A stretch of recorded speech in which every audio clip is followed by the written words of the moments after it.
Nós vamos então iniciando aqui o nosso estudo de hoje, o livro Entre a Terra e o Céu, de André Luiz, Psicografia do Chico. Nós vamos continuar o nosso estudo que nós iniciamos, do capítulo anterior no nosso último encontro. Eu vou aqui então só para, como nós iniciamos o capítulo 31, fizemos ali uma página e meia, eu vou retomar desde o início, fica mais fácil, porque ele é um capítulo um pouco mais longo que o normal, de 3 páginas mais ou menos, aqui tem uns 5 páginas. Então, retomando aqui a nossa história, nós víamos então aqui a gravidez de Zulmira, gravidez de Júlio, uma gravidez problemática. Nós conversamos aqui falando sobre os constantes enjoos que ela sentia, enjoos muito fortes que afetavam a saúde orgânica dela, e falando sobre vômitos constantes, intolerância à alimentação, tudo isso como reflexo, desculpem, como reflexo do desequilíbrio provocado pelo próprio desequilíbrio de Júlio. Então Júlio refletia sobre a mente da mãe o seu próprio desequilíbrio. E aqui então o ministro Clarencio coloca para nós que estamos certos de que a ciência do porvir ajudará a mulher na defesa contra essa espécie de aborrecimento orgânico, encontrando definições de ordem fisiológica para tais conflitos, mas no fundo o desequilíbrio é de essência espiritual. O organismo materno, absorvendo as emanações da entidade reencarnante, funciona como um exaustor de fluidos em desintegração. Fluidos estes que nem sempre são aprazíveis ou facilmente suportáveis pela sensibilidade feminina. Daí a razão de engulhos frequentes, de tratamento até agora muito difícil. Aqui uma expressão que é interessante: o organismo materno, absorvendo as emanações da entidade reencarnante, funciona como um exaustor de fluidos em desintegração. Então, é o perispírito do reencarnante do bebê que vai então desintegrando esses miasmas, essas toxinas no seu perispírito, refletindo sobre a mãe. Então, na verdade, a mãe é como se ela fosse um mata-borrão, absorvendo do perispírito aquilo que ele vai trazendo de desequilíbrio. Então, ela, na verdade, é através dela que essas toxinas vão sendo eliminadas. Só que, enquanto ela sai do perispírito da criança, passa para o perispírito da mãe, a mãe muitas vezes acaba sentindo o efeito dessas toxinas. Então, essa é uma simbiose bastante interessante. Depois aqui, então, finalizando, diz assim para nós: semelhante nota oferecia-nos valioso material de meditação. O tempo desdobrou-se semana após semana. Insistimos na visitação à residência de Amaro, de quando em quando, convocados ou não para o trabalho, até que, certa manhã, Odila veio até nós com o júbilo de uma criança feliz, anunciando que o menino tornara a luz terrestre. De conformidade com a aprovação da pequena família, chamar-se-ia novamente Júlio. Comungamos da sua profunda alegria e com a solidariedade dos amigos. Só um instantinho.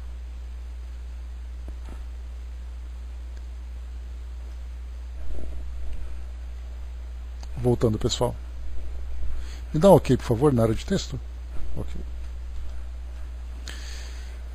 Comungamos da sua profunda alegria e com a solidariedade dos amigos sinceros, voltamos a abraçá-lo. Então, no 31, já na sequência, nova luta. O pequeno Júlio desenvolvia-se como flor de esperança no jardim do lar, todavia sempre mirrado, enfermiço. Desvelavam-se os pais por assisti-lo convenientemente. Contudo, por mais adequados que categorizassem os tratamentos recalcificantes, trazia doloroso estigma na garganta. Extensa ferida na glote dificultava-lhe a nutrição. Farinas suculentas concorriam com o leite materno para robustecê-lo, mas em vão. Entretanto, apesar dos cuidados que exigia, era uma bênção de felicidade para os genitores, desculpem aqui, é que abri uma janela aqui para mim, só um instantinho. Coisas do Paul Talk.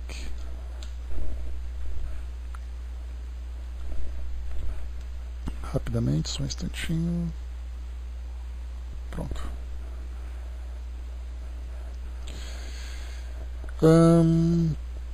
Entretanto, apesar dos cuidados que exigia, era uma bênção de felicidade para os genitores e para a irmãzinha, que sentiam em seu rostinho tenro um ponto vivo de entrelaçamento espiritual.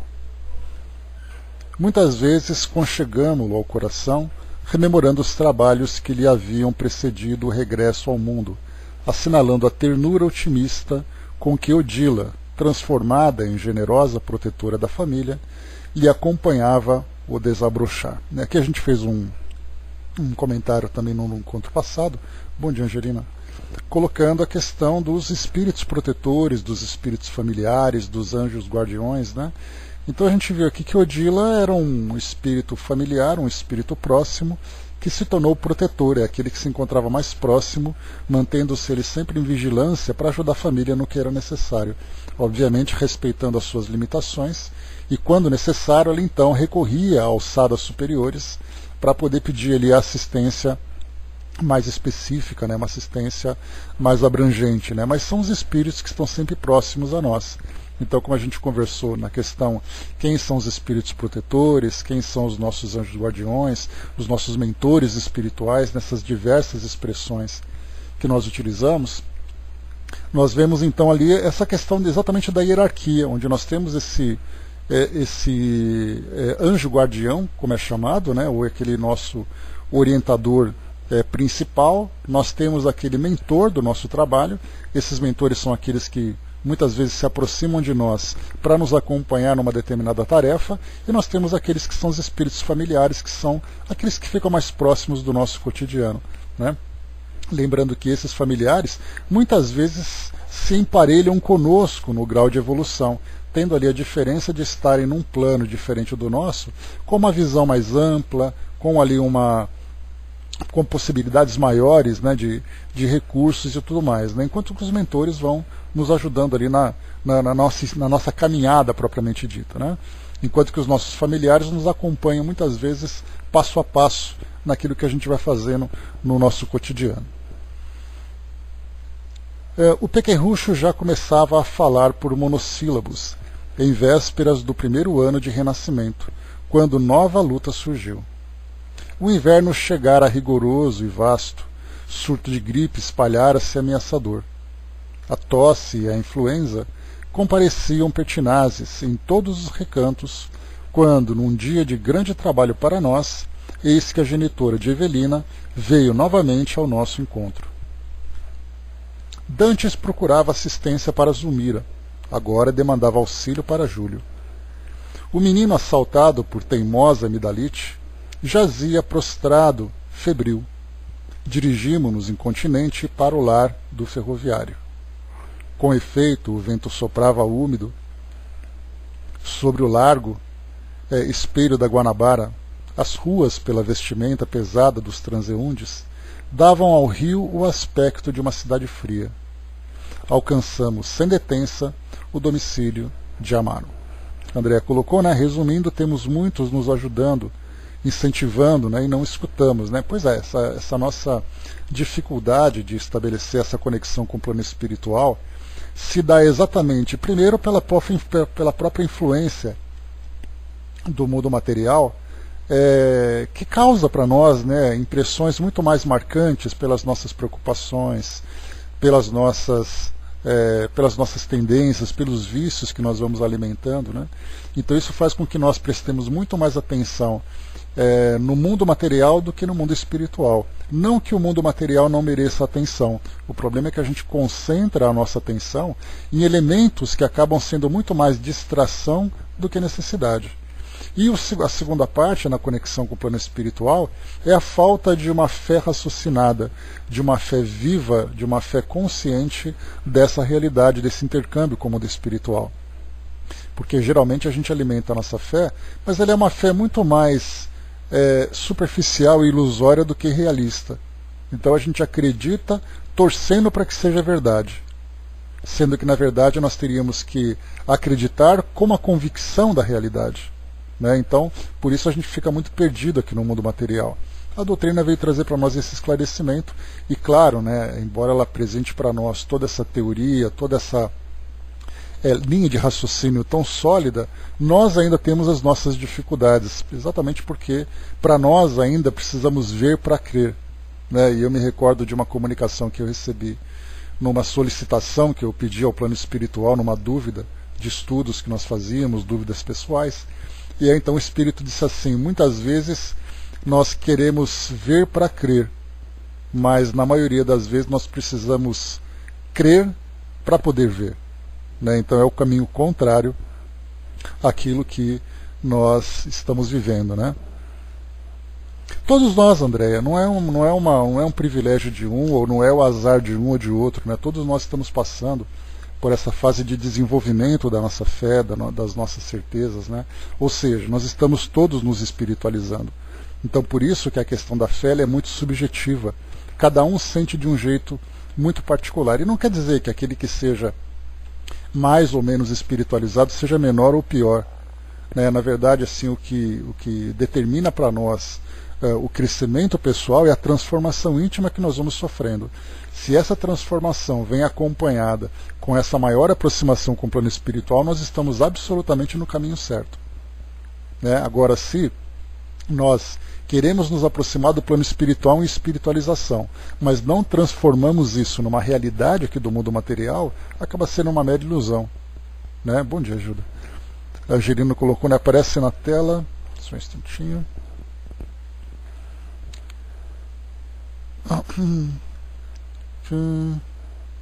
Deixa eu ver aqui. Não sei o que é, não, Angelina. Não sei.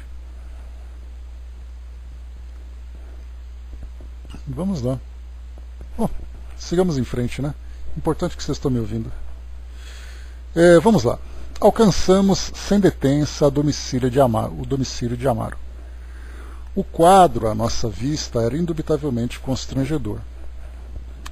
Penetramos o aposento em que a criança gemia semi-asfixiada no instante preciso em que o médico da família efetuava meticuloso exame. Clarencio passou a reparar-lhe todos os movimentos. A garganta minúscula apresentava extensa placa branquicenta e a respiração se fazia angustiada, sibilante. O instrutor meneou a cabeça como se fora defrontado por insolúvel enigma e colocou a destra na fronte do facultativo, compelindo-o a refletir com maior atenção. Zulmira e Evelina, sem perceber-nos a presença, fitavam o médico preocupadas. Após longo silêncio, o clínico voltou-se para a dona da casa, afirmando: "Creio devamos procurar um colega imediatamente. Enquanto a senhora telefona para o marido, chamando-o da oficina, trarei comigo um pediatra." A torturada mãezinha conteve a custo as lágrimas que lhe borbulhavam dos olhos. O médico tornou cismacento a via pública e, enquanto Evelina, rápida, corria até o armazém próximo para dar ciência ao genitor de quanto ocorria, Zulmira, presumindo-se a sós, abraçou-se ao doentinho e, chorando livremente, ciciou: "Ó meu Deus, com tanto amor recebi o filho que me enviaste. Não me deixes agora sem ele, Senhor." Bom dia, Miriam. O pranto que lhe corria na face queimava-me o coração. Nada pude indagar em vista da emotividade que me tomara o espírito, mas o nosso orientador, sereno como sempre, exclamou compadecido: "A difteria está perfeitamente caracterizada. A deficiência congenital da glote favoreceu a implantação dos bacilos. É imprescindível o socorro urgente." Aqui só para a gente poder desenvolver essa ideia, né? No caso aqui, como ele tinha infecções constantes na garganta, essas bactérias acabavam descendo para o trato digestivo, né? Então causava ali infecções estomacais, infecções digestivas. Então a difteria, nesse caso aqui, era uma consequência dessas infecções que ele acabava sofrendo. E continua aqui para nós.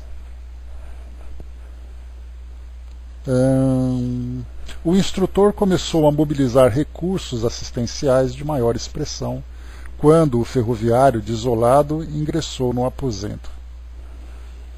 Conversando com a mulher, tentava reanimá-lo quando o pediatra, conduzido pelo colega, deu entrada na humilde residência. Ambos os médicos submeteram o Petis a prolongado exame, permutando impressões em voz baixa. O especialista, apreensivo após manifestar a suspeita de Krupp, reclamou a análise de laboratório, decidindo transportar consigo mesmo o material necessário à inspeção. Ao sair, prometeu opinar dentro de algumas horas. Notificou ao pai agoniado que tudo lhe fazia crer tratar-se de garrotilho. Entretanto, reservava o diagnóstico definitivo para depois. Se a hipótese se confirmasse, enviaria um enfermeiro de confiança para a aplicação do soro adequado. Mantendo vigilância junto ao doentinho, o ministro recomendou-nos a Hilário e a mim acompanhar o pediatra, de modo a prestar-lhe a colaboração possível ao nosso alcance. Seguimo-lo sem hesitar. O crepúsculo, encharcado de uma garoa fina, caía rápido. Em minutos breves atravessávamos o pórtico do vasto hospital, onde o nosso amigo procurou a sala em que certamente se recolhia para os trabalhos que lhe diziam respeito. Chegados a estreito recinto, fomos defrontados por uma surpresa que nos impunha verdadeira estupefação. Mário Silva, em seu traje branco, palestrava com Dona Antonina, que acomodava ao colo a pequena Lisbela, pálida e ofegante. Aqui nós conversamos, né, que Mário Silva é aquela nossa personagem que tinha uma relação no passado, junto com Zulmira, junto com Amaro e também com Júlio, naquela relação lá na época da Guerra do Paraguai, e depois aqui no presente, né, que o próprio Mário Silva tinha sido noivo de Zulmira e ela terminou essa relação para poder ficar com Amaro. E aqui depois no capítulo anterior nós já vimos também aqui uma antipatia declarada que ele tinha por Amaro, né, considerando-o como sendo seu concorrente, né, pelo amor de Zulmira, né? Então aqui nós encontramos novamente ele agora, só que com Dona Antonina, aquela personagem que nós encontramos também, que ela tem 3 filhos, né, e um dos filhos, né, um quarto filho, havia desencarnado, trazendo para ela um grande sofrimento. E ela então fazia visitas a esse garoto lá no Lar da Bênção, que foi exatamente o local onde Júlio se encontrava hospitalizado. Hospitalizado não, seria assim, internado, né, como sendo ali um hóspede daquela colônia. A jovem senhora, que não mais víramos, aguardava o especialista trazendo a filhinha à consulta. Amparadas por Silva, francamente atraído para a simpática visitante, ambas tiveram acesso ao gabinete particular, onde o facultativo diagnosticou uma pneumonia.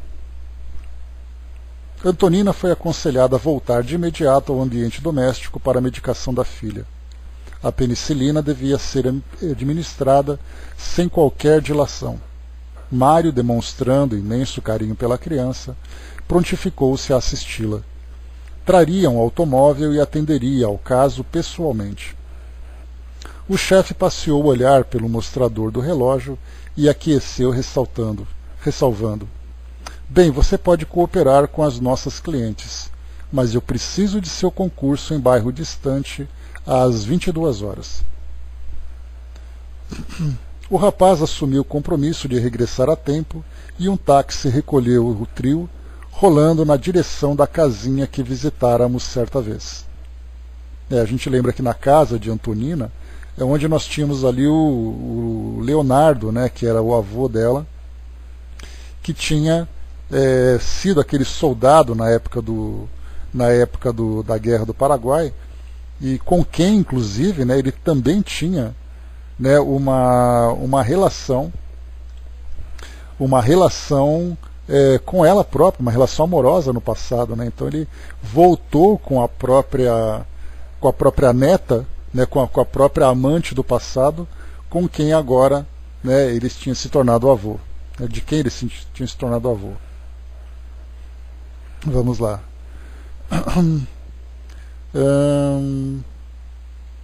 Tá. Ante o inesperado daquele encontro, sentimos necessidade de um entendimento seguro com o nosso orientador.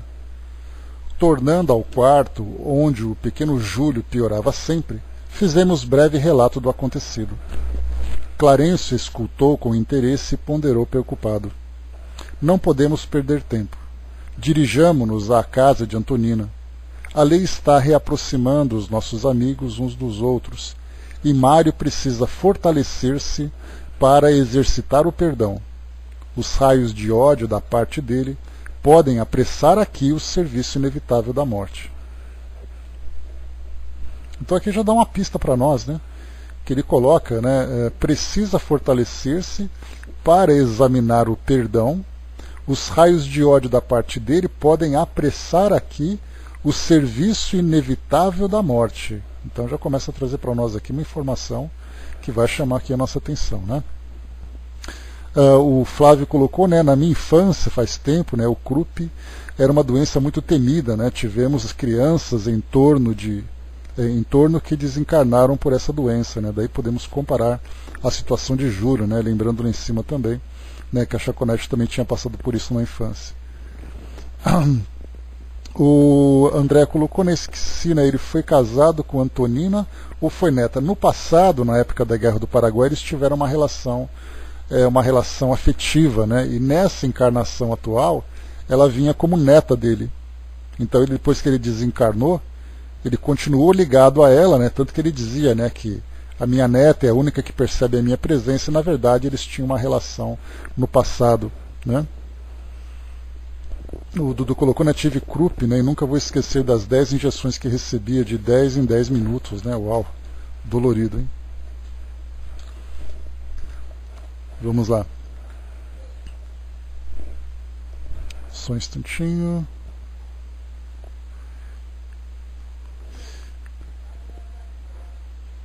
Espera que eu perdi aqui um trechinho.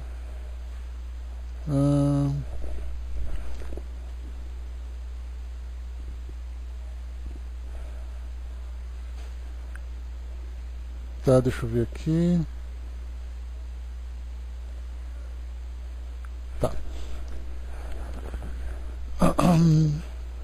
Então aqui, né, os raios de ódio da parte dele podem apressar aqui o serviço inevitável da morte. Corremos ao domicílio da valorosa mulher.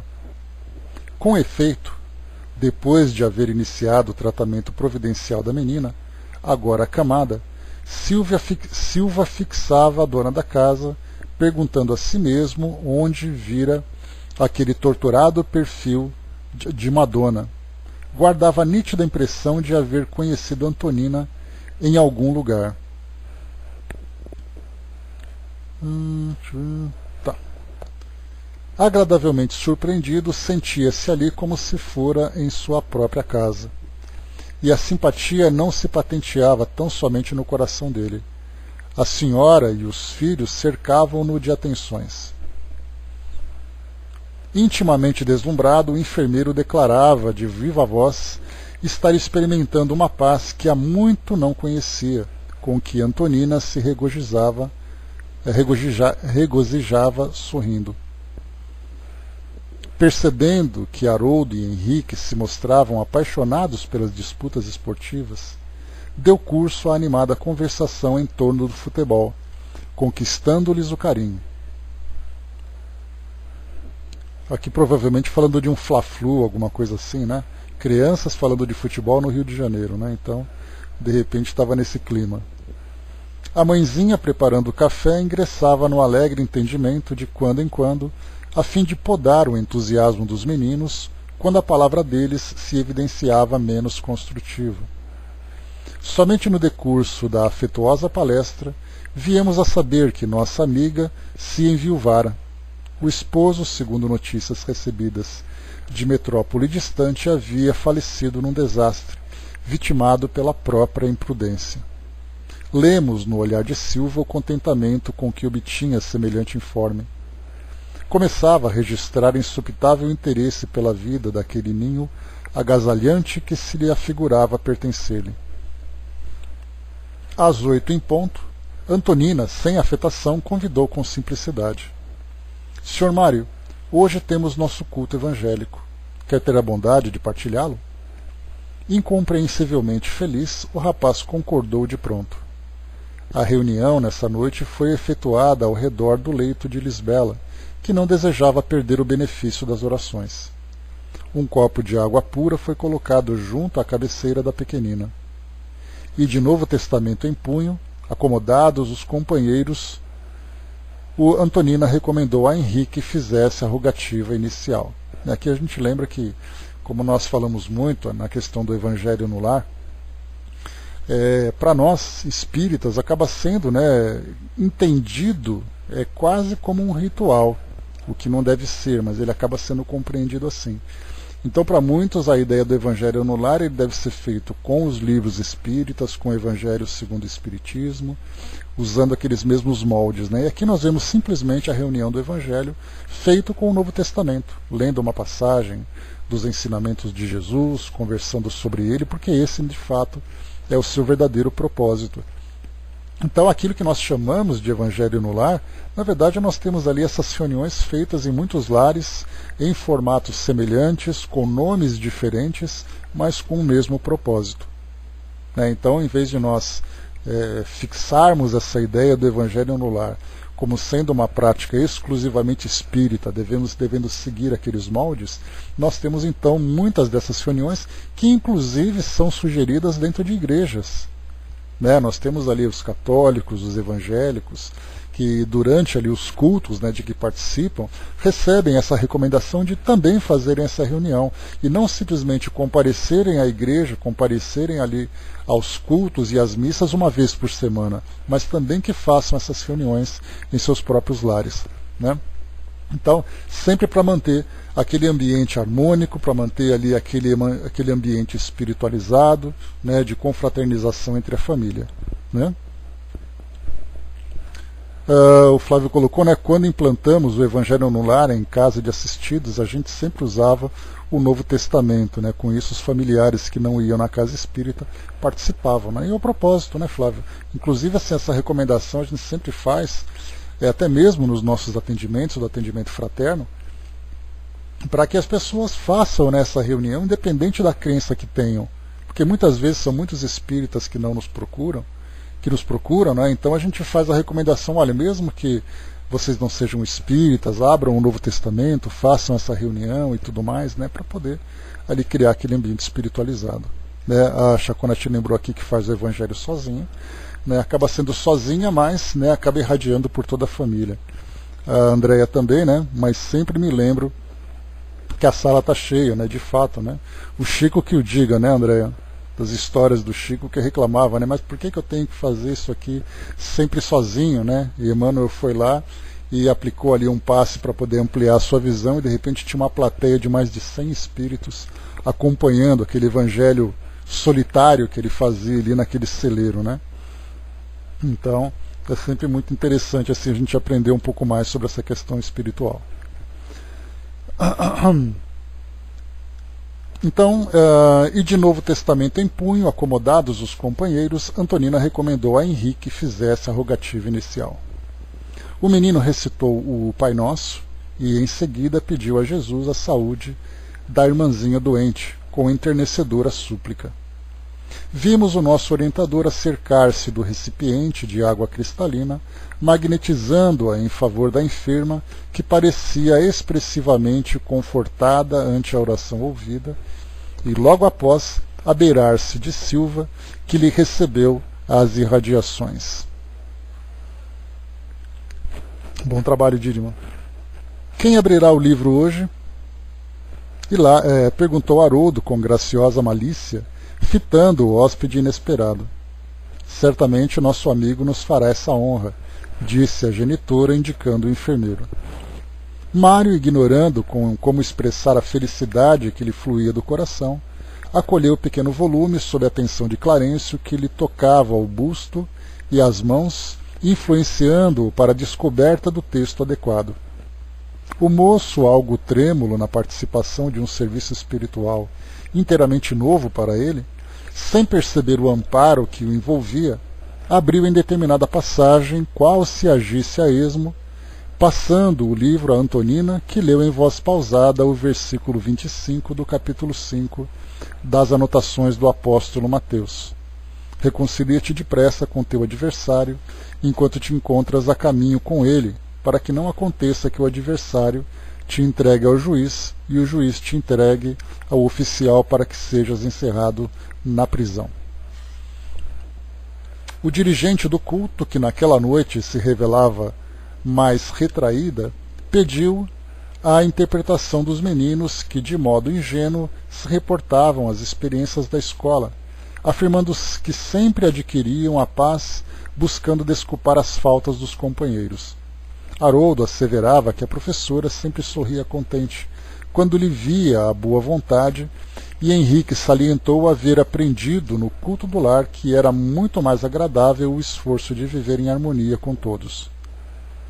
A palestra parecia ameaçada de esmorecimento, mas o nosso orientador aproximou-se de Antonina e, impondo-lhe a destra sobre a fronte, como que a impelia ao comentário justo. Haroldo, indagou a genitora, de olhos brilhantes, como devemos interpretar um inimigo em nossa vida? O menino replicou sem pestanejar. Mãezinha, a senhora nos ensinou que conservar um inimigo em nosso caminho é o mesmo que manter uma ferida perigosa em nosso corpo. A definição foi bem lembrada, falou a viúva com espontaneidade encantadora. Sem a compreensão fraterna que nos garante o culto da gentileza, sem o perdão que ouvida todo o mal, a existência na Terra seria uma aventura intolerável. Além disso, quando Jesus nos ditou a lição que recordamos hoje, indubitavelmente considerava que a razão nunca vive inteira ao nosso lado. Se fomos ofendidos, em verdade também ofendemos por nossa vez. Precisamos desculpar os outros para que os outros nos desculpem. Quando abraçamos o ideal do bem, compete-nos tentar por todos os meios ao nosso alcance a justa conciliação com todos os que se encontrem conosco em desarmonia, prestando-lhes serviço para que renovem a conceituação a nosso respeito. Mais vale para nós o acordo pacífico que a demanda mais preciosa, porque a vida não termina neste mundo e é possível que, buscando a justiça em nosso favor, estejamos cristalizando a cegueira do egoísmo em nosso próprio coração, caminhando para a morte com aflitivos problemas. Coração que conserva rancor é coração doente. Alimentar ódio ou despeito é estender inomináveis padecimentos morais no próprio espírito. Silva estava pálido. Aquelas conclusões feriam-lhe fundo o modo de ser. Tão desajustado se revelou escutando aqueles apontamentos que Antonina, em lhe registrando a estranheza, ponderou sorrindo. O senhor, de certo, nunca teve inimigos. O enfermeiro dirigente será, sem qualquer dúvida, o irmão de todos. Sim, não tenho adversários, gaguejou o moço constrangido. Mas, na tela mental, sem que ele pudesse controlar a eclosão das próprias reminiscências, apareciam Amaro e Zulmira como os desafetos que ele, no âmago do espírito, não conseguia desculpar. Odiava-os, sim, odiava-os, pensou de si para consigo. Jamais suportaria um acordo com semelhantes adversários. Entretanto, a sinceridade da interlocutora encantava-o. Aquela viúva jovem, cercada de 3 filhinhos, superando talvez obstáculos dos mais inquietantes para viver, constituía um exemplo de quanto podia edificar o espírito de sacrifício. Em nenhum ambiente encontrara antes aquele calor de fé pura necessário às grandes construções de ordem moral. Além de tudo, laços de vigorosa afinidade impeliam-no para aquela mulher com quem se simpatizara à primeira vista. por mais vasculhasse as próprias lembranças, não conseguia recordar onde, como e quando a conhecera. Sentia, porém, que a palavra dela lhe impunha indefinível bem-estar. Fitando-a com enternecimento, perguntou: a senhora julga que devemos procurar a conciliação com qualquer espécie de inimigos? Sim, respondeu a interpelada sem hesitar. E quando os adversários são de tal modo inconvenientes que a simples aproximação deles nos causa angústia? Antonina compreendeu que algo doloroso vinha à tona daquela consciência que lhes ouvira a dissertação, ocultando-se e obtemperou. Entendo que há sofrimentos morais quase intoleráveis. Entretanto, a oração é o remédio eficaz de nossas moléstias íntimas. Se temos a infelicidade de possuir inimigos cuja presença nos perturba, é importante recorrer à prece, rogando a Deus nos conceda forças para que o desequilíbrio desapareça, porque então um caminho de reajuste surgirá para nossa alma. Todos necessitamos da alheia tolerância em determinados aspectos de nossa vida. Os olhos de Mário cintilaram. E quando o ódio nos avassala, ainda mesmo quando não desejamos? Quando não desejemos, inquiriu preocupado. Não há ódio que resista aos dissolventes da compreensão e da boa vontade. Quem procura conhecer a si mesmo, desculpa facilmente. Silva empalidecera. Antonina percebeu que o tema lhe fustigava o coração, e, amparada por nosso instrutor que a enlaçava, paternal, rematou considerando. Um homem, porém, na sua tarefa, é um missionário do amor fraterno. Quem socorre os doentes penetra a natureza humana e entra na posse da grande compaixão. As mãos que curam não podem ferir. Em seguida, o primogênito da casa fez a prece de encerramento. A viúva serviu o café reconfortante, acompanhado de bolo humilde. Aqui, antes da gente continuar, bom dia, embaixador. Essa questão aqui do perdão, os espíritos procuram sempre trazer para nós instruções valiosas a esse respeito, exatamente porque essa é uma das grandes dificuldades que nós enfrentamos aqui na nossa vida material. Lembrando que a própria encarnação, para nós, ela se torna um mecanismo de aproximação ou de reaproximação de espíritos que trazem débitos em suas histórias.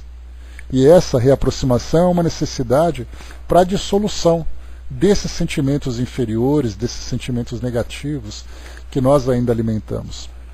Então, uma das, podemos dizer assim, orientações que eu considero bastante valiosas, uma das tantas que chegam para nós, falando sobre a questão do perdão, nós temos aqui, deixa eu só pegar aqui para nós, está aqui, do Espírito Hamed, no livro Renovando Atitudes.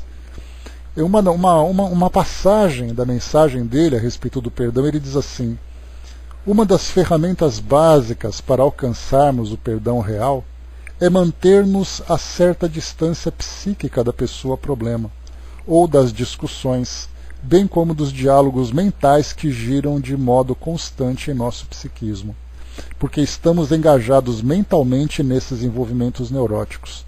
Então, do conteúdo todo, é uma mensagem longa, inclusive, que fala que como lidar com o perdão, como atingir o verdadeiro perdão, o perdão real. Então, uma das orientações é que, conforme a gente vai alimentando sentimentos negativos a respeito de alguém, conforme a gente vai revivendo em nossa mente determinadas experiências negativas, a tendência é a gente fazer com que esse sentimento fique cada vez mais enraizado dentro de nós. Então a gente lembra que o perdão, ele faz parte de um processo. Ele não é simplesmente algo que de uma hora para outra acontece. Até porque a mágoa, a causa da desavença que gerou esse sentimento, ele também não surgiu de uma hora para outra.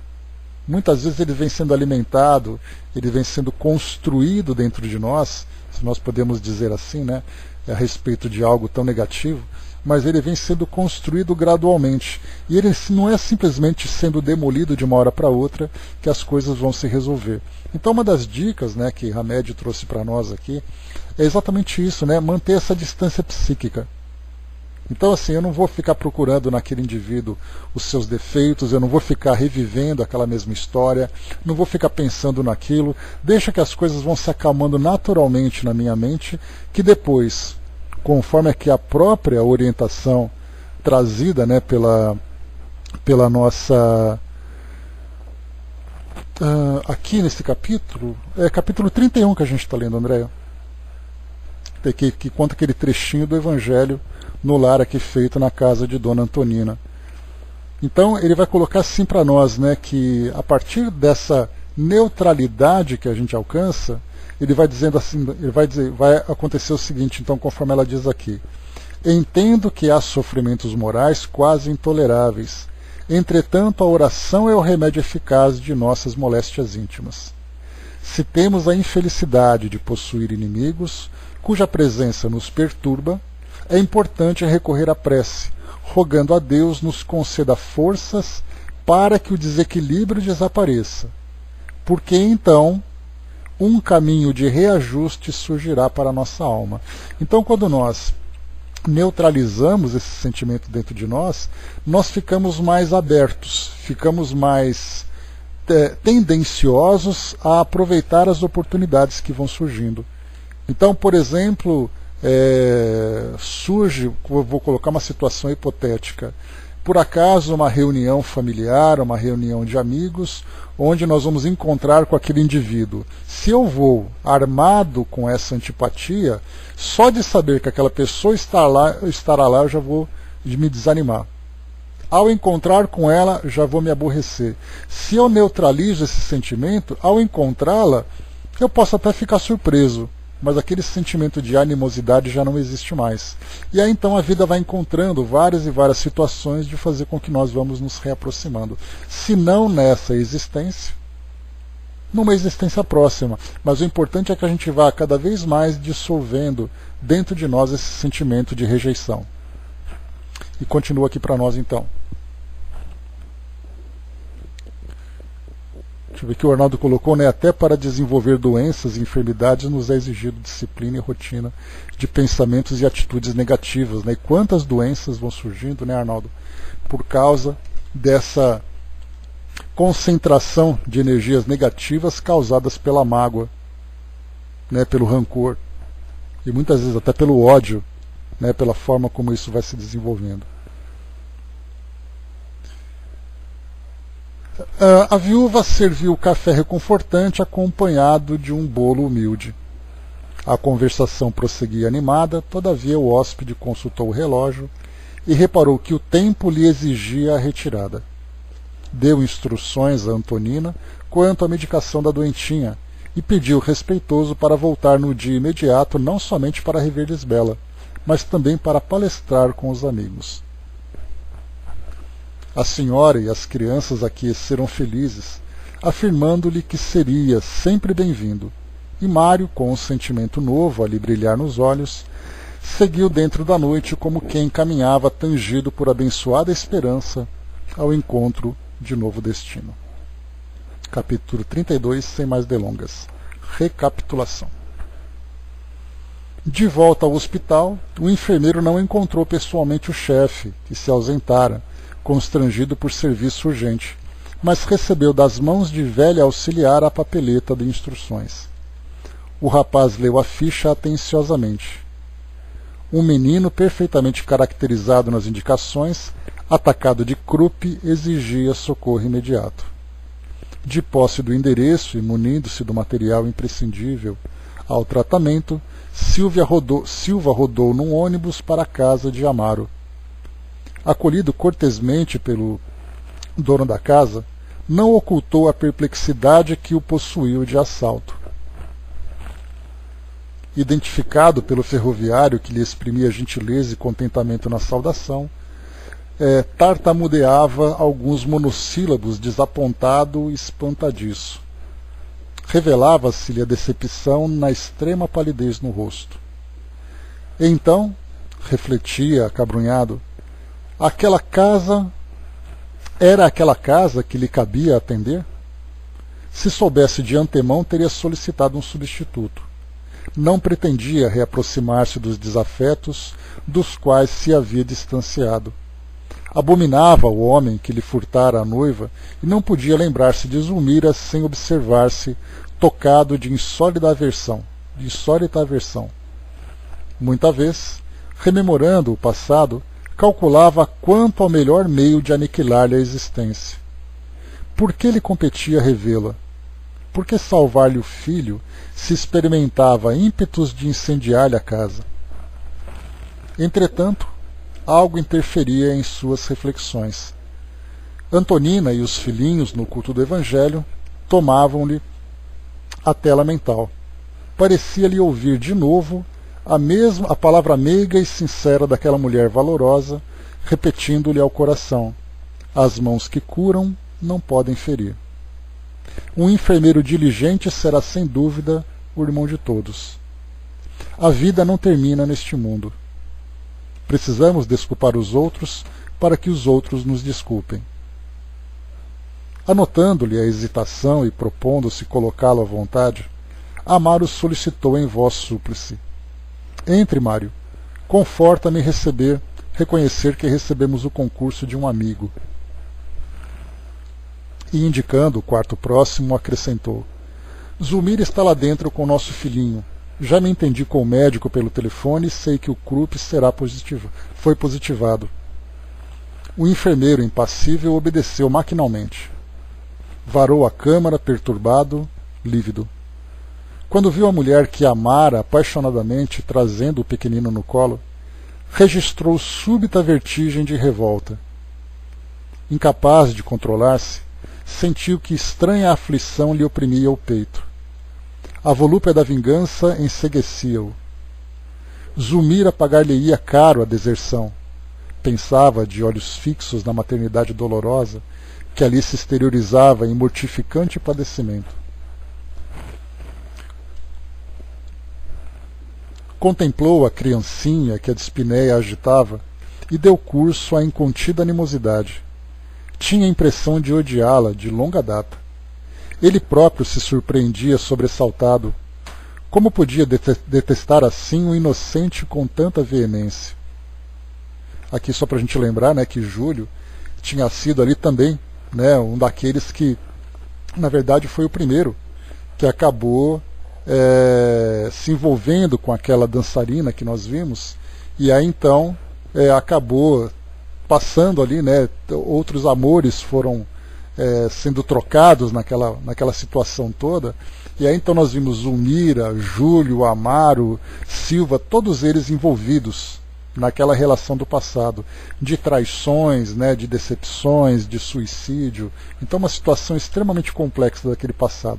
E aí então, para o caso dele aqui no presente, né, todo aquele sentimento do passado voltava, e aqui nós vimos, né, que não é o reconhecimento físico de simplesmente o Mário vendo o Júlio, uma criança, e vendo o inimigo do passado, mas a própria vibração de antipatia que havia entre eles começava então ali a surgir e a apresentar também todo esse sentimento negativo.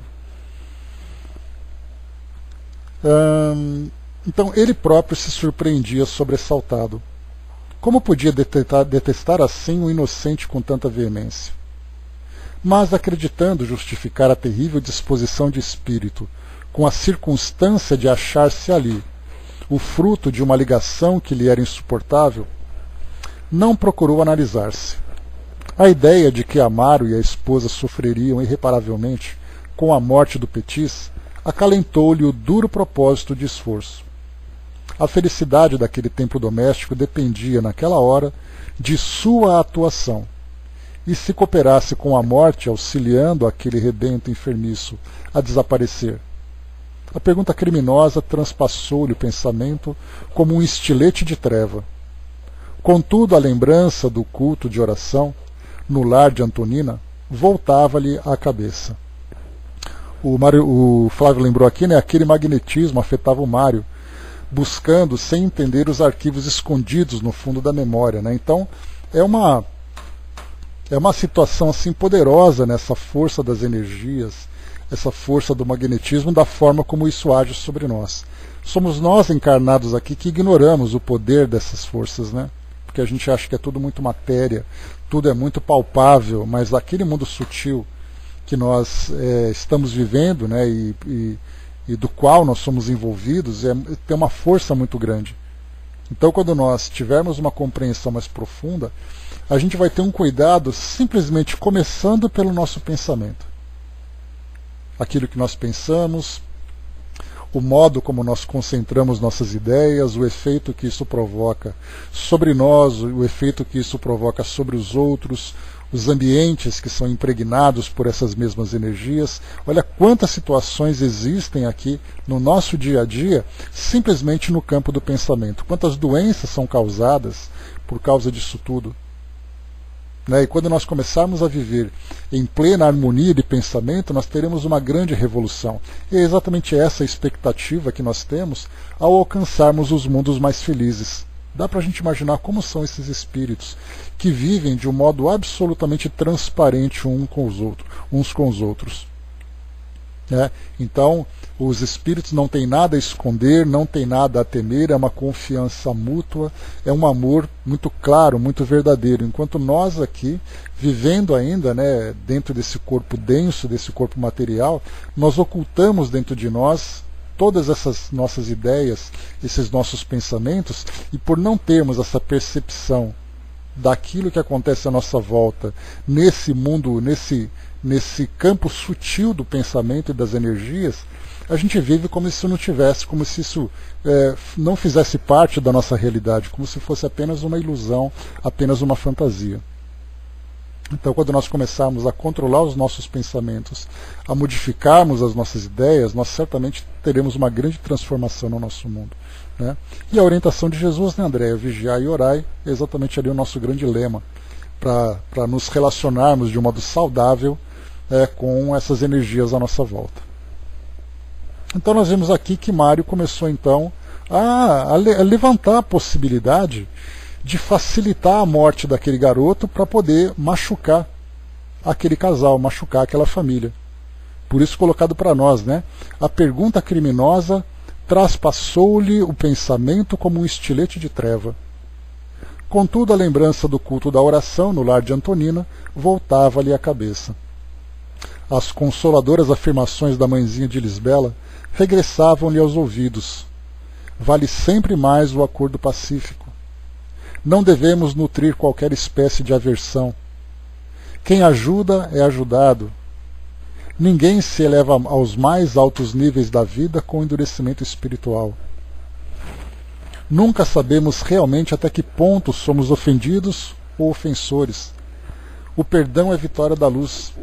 Então são várias frases, né, que vinham à mente dele de tudo aquilo que foi dito naquela reunião.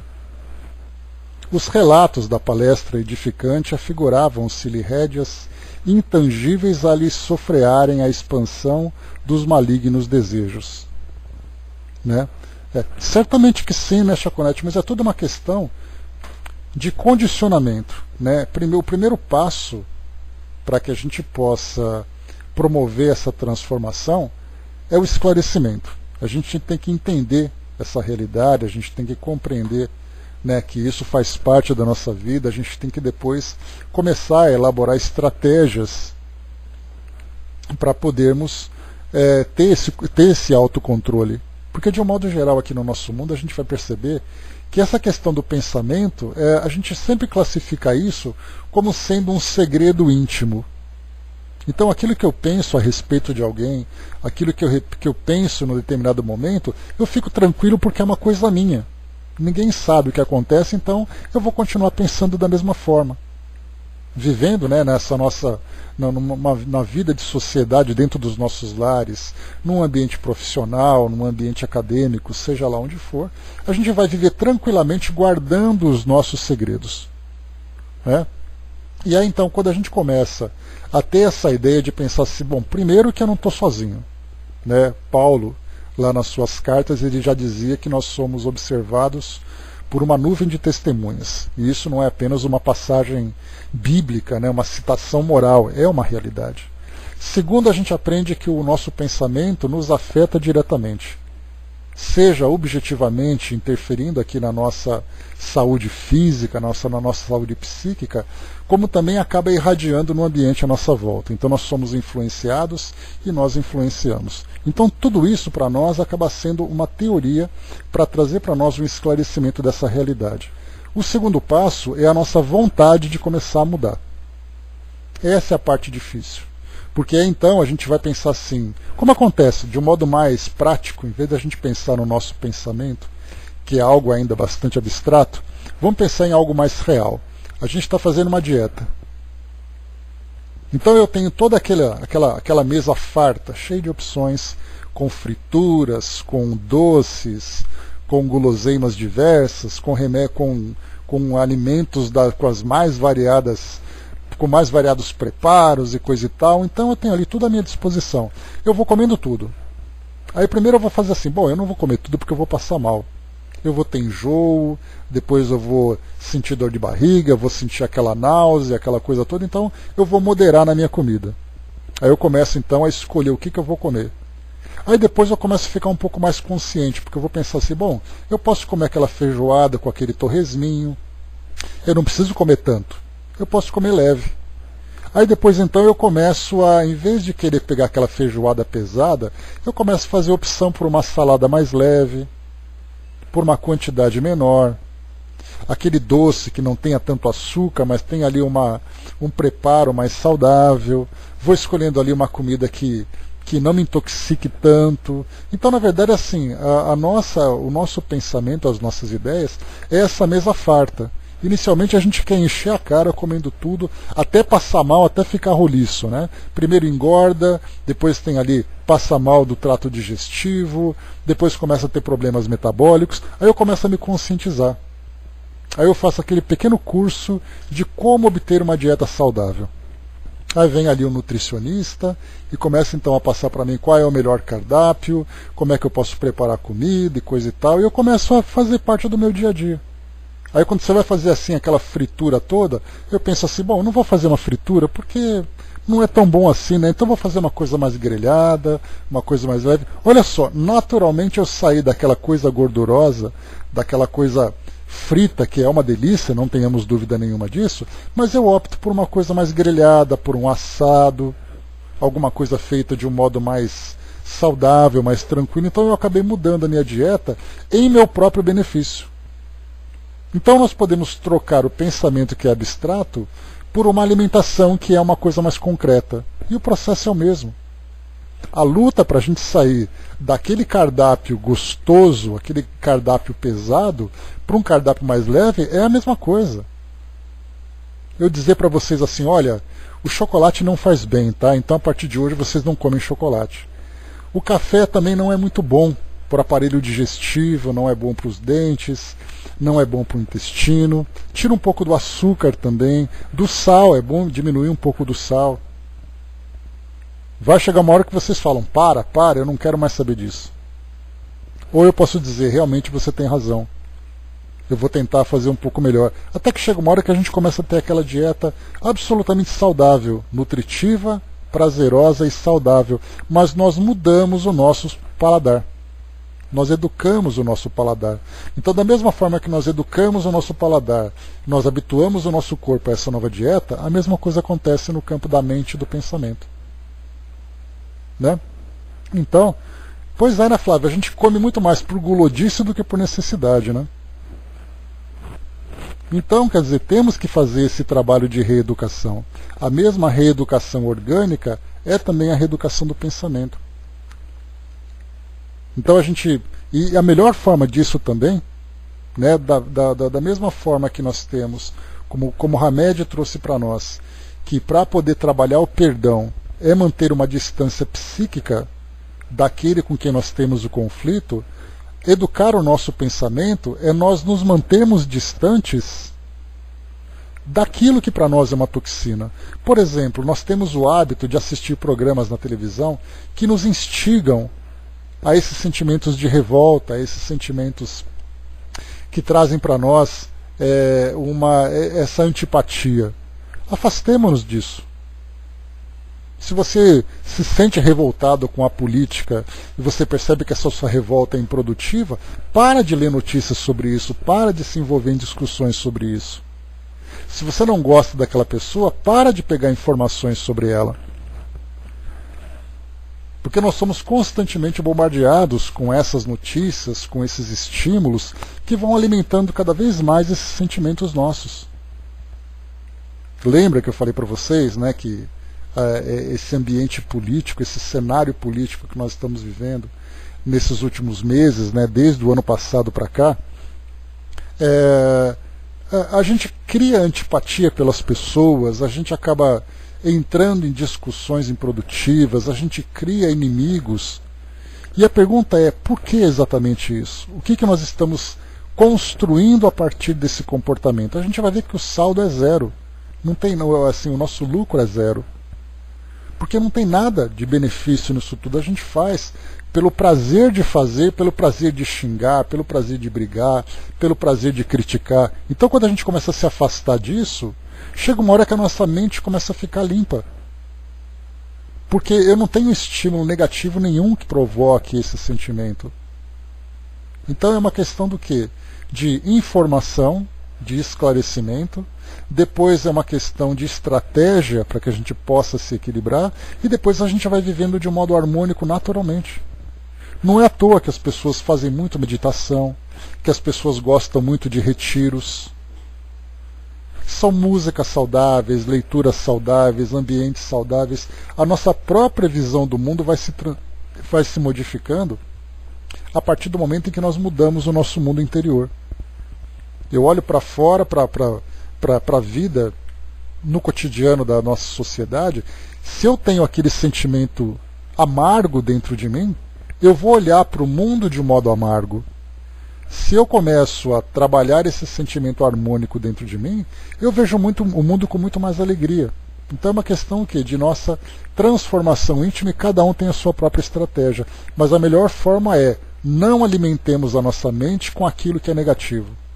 Porque inevitavelmente essa negatividade vai se exteriorizar no meu modo de pensar, no meu modo de falar, no meu modo de agir. Né? Não. Azedo é uma coisa, amargo é outra. É bem diferente. O amargo é muito pior do que o azedo. Porque o azedo, você coloca um açúcar e ele melhora. O amargo não. O amargo deixa aquela coisa, né, aquele gosto que fica impregnado dentro de nós, né? É algo horrível, né? André colocou, né, mas muitos nos chamam de avestruz, né, que tem que ter muita firmeza para nos posicionar. Existe uma diferença, Andréia, entre você ser alienado e você ser seletivo. O fato de você não compartilhar com essas ideias negativas não significa que você não sabe que elas existem. Você tem a sua opinião, você tem ali a sua ideia do que está acontecendo, mas você sabe exatamente como se posicionar, se a sua ideia, se a sua opinião vai ser produtiva ou não.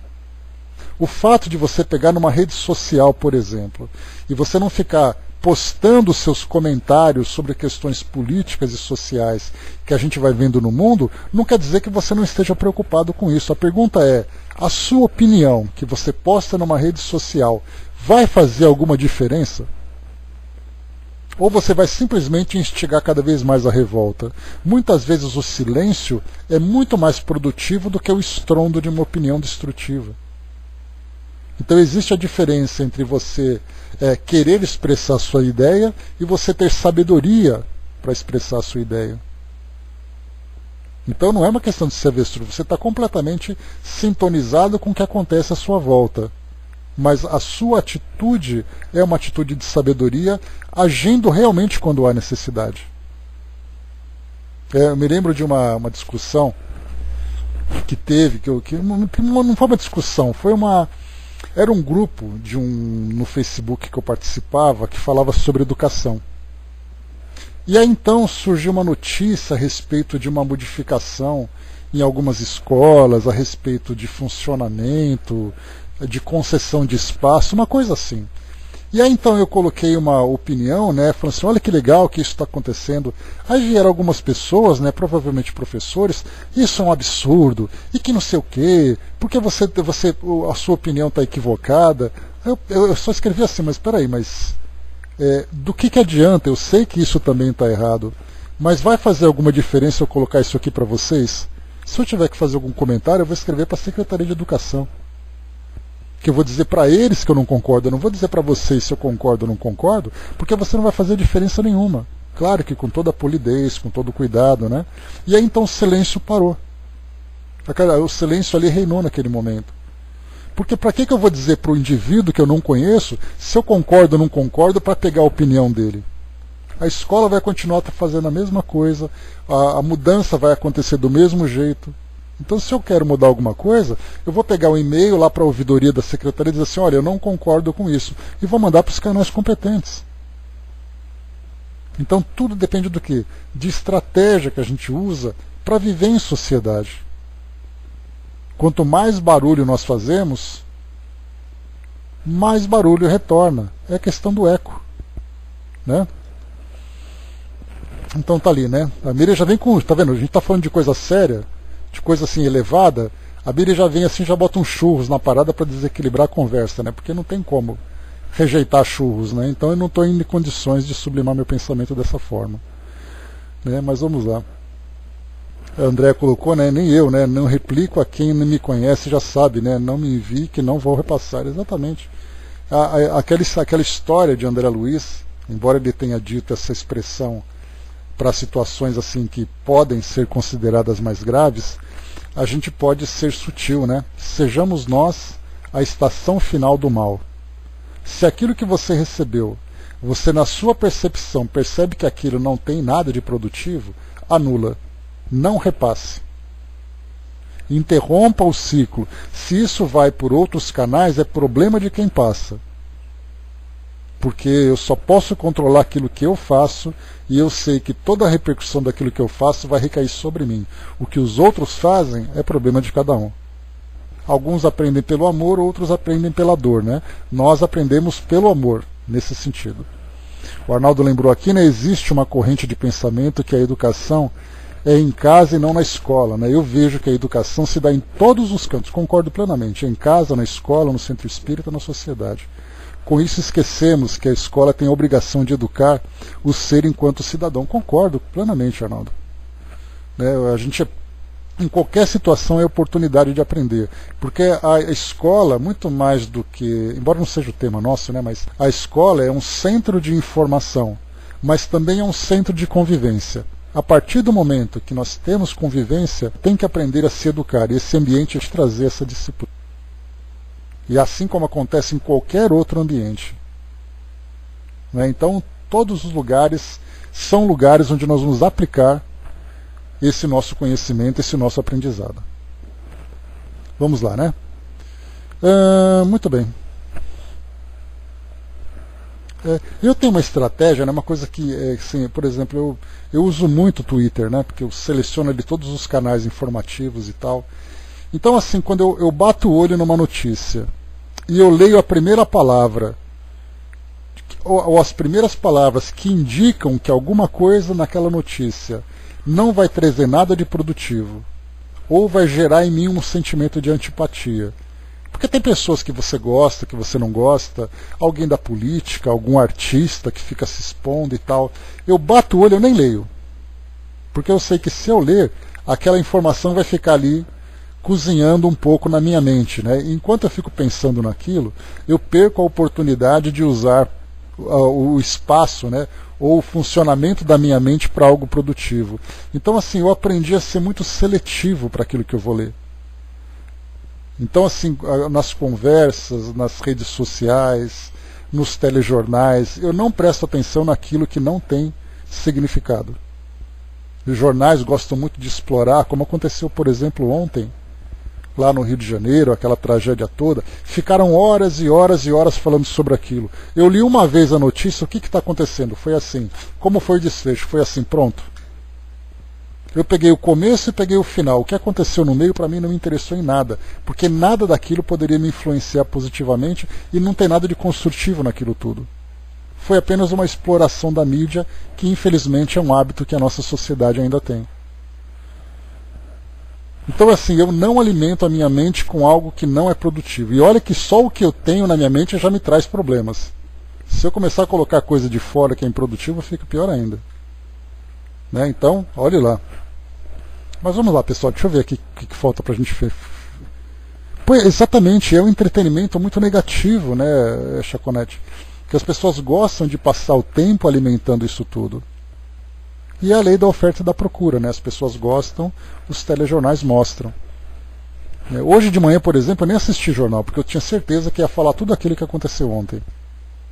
E já basta para mim. Começou assim, terminou assim, ótimo. Como as coisas se desenrolaram, não me interessa. Aquilo, infelizmente, não traz para mim nada de produtivo. Então eu sou muito seletivo nesse sentido. E está me fazendo muito bem, viu? Deixa eu ver mais aqui que falta. Tá, pessoal, vamos parar por aqui também. Só que a gente tem aqui um capítulo longo para a gente seguir. Então a gente para por aqui por enquanto. Capítulo 32, então, a gente vai seguir no nosso próximo encontro na semana que vem aqui, que é essa parte da recapitulação, né? Então, fechando aqui o nosso encontro de hoje, né, acabamos aqui tirando esses momentos finais para as nossas reflexões, o que foi até bom, que assim a gente vai organizando, né? O nome do capítulo é Reconciliação. É isso mesmo? Não, recapitulação. Recapitulação. Então a gente para por aqui e depois a gente começa de novo nesse 32, porque também